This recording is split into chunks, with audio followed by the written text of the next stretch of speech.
Scène Attitude avec Frédéric Sigrist, bonjour. Bonjour. Comment ça va bien? Eh bien, très très bien, le temps est merveilleux. De retour à You Humour Nantes. Oui, de retour. Il y avait déjà eu une première au mois de septembre. Exactement. Et puis, comme ça s'est super bien passé, on est là pour la seconde. Eh bien, je me suis dit rebelote. Voilà. Rebelote. Alors, qui est-il donc? Alors, qui est-il donc? Frédéric Sigrist, lorrain et avec des origines guadeloupéennes. Mais là, c'est un peu plus à l'ouest. Comment c'est l'humour il y a combien de temps? J'ai commencé quand j'avais 16 ans. Et mon premier spectacle à 18 ans, qui s'appelait L'abécédaire d'une fin de siècle. D'accord. C'était donc 1980... 98. 18 ouais. 98. Et là, depuis 2007, j'en vis pleinement avec mon spectacle Frédéric Sigrist refait l'actu. Tu vis complètement et pleinement? Complètement, pleinement. Je vis très bien. Très bien. Très bien. Tu te produis, hein? Oui, je suis en autoprod. En autoprod total. Voilà. Pour quelle raison?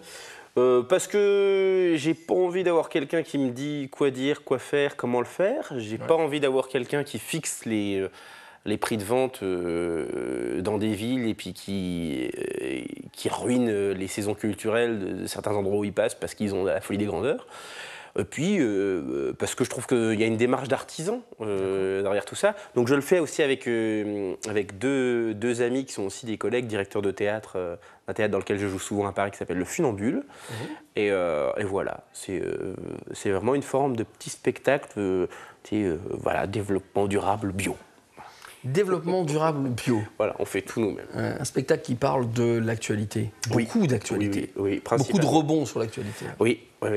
Parce que je me suis toujours dit que c'était bien d'avoir des co-auteurs qui travaillent gratuitement. Et je trouve qu'en ce moment, les politiciens sont très généreux. Depuis un certain nombre d'années d'ailleurs. Oui. Mais en fait, ce qui est bien, c'est qu'ils se renouvellent très vite et toujours de mieux en mieux, ou de pire en pire suivant. Tu as dû avoir un flip il y a de ça quelques mois, tu t'es dit c'est fini, ils vont plus rien écrire pour moi. Et en fait, c'est reparti, même pas. Tu savais que ça allait. Non, parce que je suivais déjà, il était au four, mon petit Hollande, mais je suivais déjà le bonhomme et je savais qu'on avait un très très bon client et il a dépassé mes espérances. Du coup, quand on travaille sur l'actualité comme toi, il faut être vachement réactif. Oui. Ça veut dire que presque tous les jours... tu peux enlever le presque. C'est pas presque, c'est tous les jours le spectacle doit évoluer. Oui. Alors ça peut être une phrase, deux phrases, mais il faut savoir rebondir sur ce qui s'est passé et aussi l'endroit où on est. Par exemple, là, on fait You Humour à Nantes, ça va être un spectacle différent d'un You Humour. Là, la semaine dernière, j'ai joué dans l'Aveyron, c'était un spectacle complètement différent, où j'ai parlé d'autre chose, du contexte politique de la région. C'est aussi tout ça, faire un spectacle sur l'actu. On va te regarder tout de suite. Petit extrait du spectacle. On revient après, on parlera encore de toi, bien sûr.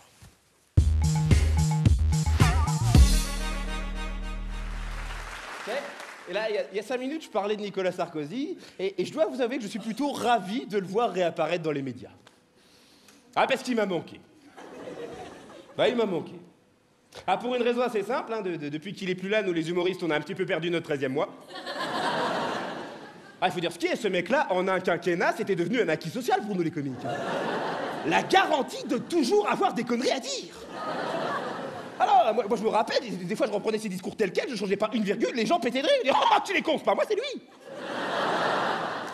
Et là, de le voir réapparaître avec une mise en examen pour abus de faiblesse. Abus de faiblesse. Liliane Bettencourt, qui vit à Neuilly, de droite depuis toute petite. J'imagine qu'il a dû lui mettre le couteau sous la gorge pour qu'elle lui file de la thune. Parce qu'elle était partie pour financer Mélenchon, évidemment. Puis alors, faut voir avec quelle retenue la droite a accueilli sa mise en examen. Non! On ne met pas en examen Nicolas Sarkozy. D'ailleurs, on n'examine pas, on l'admire. On achète le CD de sa femme.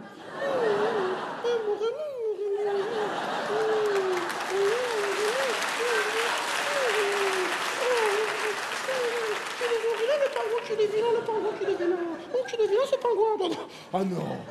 Ah non, mais ils m'ont manqué. Moi, parce qu'on parle des conneries de la gauche, mais moi, je me souviens très bien aussi des conneries de la droite. C'était il y a pas longtemps. Brice Hortefeux qui, en conférence de presse, confond empreinte digitale et empreinte génitale. Rachida Dati qui nous parle du code de la laïcité plutôt que du code de la laïcité. Alors en plus, elle m'inquiète parce qu'elle en est pas à son coup d'essai. Hein. Ouais, elle avait déjà confondu inflation et fellation. Ouais, je conseillerais bien de tourner cette fois sa langue dans sa bouche, mais il semblerait qu'elle soit déjà occupée. Hein.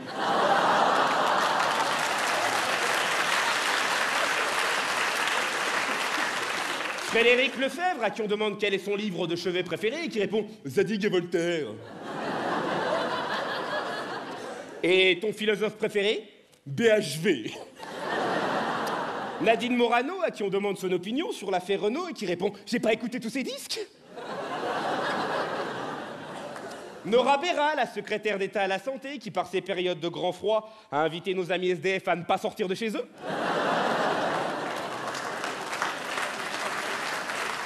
Ah mais je vous dis, quand je les ai vus sortir de l'Élysée, je me suis dit, c'est un petit peu une bibliothèque qui brûle, hein. Et puis alors, ils m'ont pas laissé en plan très longtemps, parce qu'après, il y a eu l'élection à la présidence de l'UMP. Qu'est-ce qui s'est passé? C'est même moi qui ne suis pas de droite, j'en suis venu à plaindre les militants. Il y a Raffarin qui a dit qu'il serait peut-être temps de faire un bilan, je suis d'accord. Parce que quand on récapitule les élections à droite depuis un certain temps, la droite s'est donc pris une raclée au municipal, au régional, au cantonal, au sénatorial, aux législatives, à la présidentielle. Ce qu'on appelle le cumul des mandats. Le seul moyen pour eux de gagner une élection, c'était de l'organiser entre eux.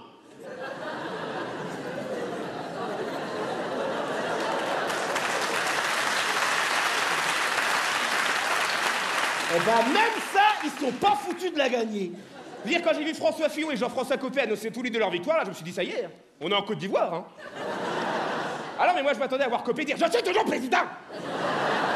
Je suis président. Vous pouvez avec casque blanc, je suis président. Ça n'était pas une élection démocratique. Jean-François Copé. T'as lui aussi, c'est un sacré client. Si les mouches pouvaient voter, ils se parfumeraient au fumier. Mais c'est vrai que cette élection, c'était vraiment un cadeau pour nous les humoristes, mais je trouve que ça reste un ridicule, faut l'avouer, encore un peu brut de décoffrage. C'est vrai qu'on est encore assez loin du raffinement et de l'élégance auquel nous ont habitués les socialistes. Voilà, on sent qu'on a affaire à des politiciens qui ont l'habitude d'avoir l'air cons. Beaucoup d'actu dans le spectacle. Pourquoi pas d'amour, de... Pourquoi ne pas parler de rapport avec les femmes? Enfin, voilà, c'est un choix perso, je sais. Oui, mais parce que il y a déjà tellement de gens talentueux qui l'ont fait, et très bien fait, et qui le feront encore, que je me dis, voilà, pourquoi se forcer à essayer d'être le plus consensuel possible. Non, moi vraiment c'est ça. C'est juste un truc qui me passionne. Ouais. Hein, l'actualité, c'est un sujet qui me passionne. Donc je vois pas pourquoi j'irais sur ce terrain-là. Et c'est ça qui est formidable aujourd'hui, c'est qu'il y a même une chaîne comme Humour existe parce qu'il y a une proposition humoristique qui est énorme. Donc les gens, ils peuvent choisir exactement ce qu'ils veulent. Qui t'a inspiré en tant qu'humoriste? Ou peut-être comme média, ta source d'inspiration vient d'où? Alors évidemment, c'est les journalistes en premier. Voilà. Ensuite, en humoriste... Mais est-ce que tu vas lire des choses comme Le Canard comme, Oui, bien sûr. Je lis Le Canard, je lis Marianne, je lis Le Figaro, je lis Libé, Mediapart. Je suis un gros consommateur d'actu. Je lis aussi beaucoup les forums, même si c'est souvent la minorité la plus... expressive et la plus radicale qui s'exprime. C'est un bon sondage, en fait, en direct, de voir la manière dont les gens réagissent.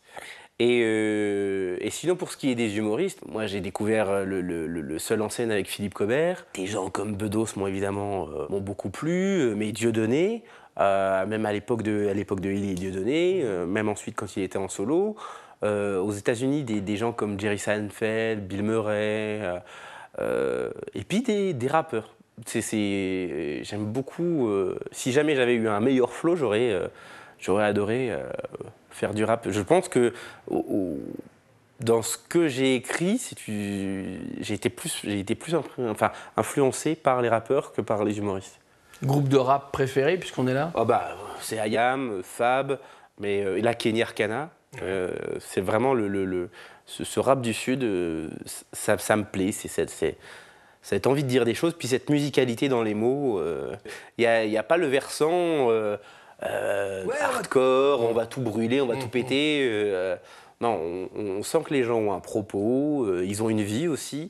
Ils peuvent se faire des bouffes entre copains et avoir un avis sur des sujets un peu plus graves. Et je trouve que c'est ça qui est intéressant, c'est de parler de trucs qui ne font pas forcément rire, mais de le faire avec une forme de bonhomie qui au final fait dire aux gens, bon, quand on prend un peu de recul, ça va pas si mal et c'est pas si grave que ça. Donc voilà, moi c'est un peu la sève de ce que j'ai envie de défendre sur scène. Quelle est ton actualité, tiens, justement? Alors, là, je termine au Caveau de la République. Mon spectacle, je continue de jouer dans le plateau. Après, j'ai joué 3 semaines à Lyon, à l'Espace Gerson. Et je fais une interruption de juin à août, parce que je vais être pour la 2e fois papa. Et, félicitations. Merci. Et je reprends au mois de septembre, soit au Funambule, soit au Point Virgule. C'est en train de se décider là, actuellement. On se reverra bientôt pour la 3e. Oui. Et pour les autres. À très vite. Je serai là. Merci à toi. Salut.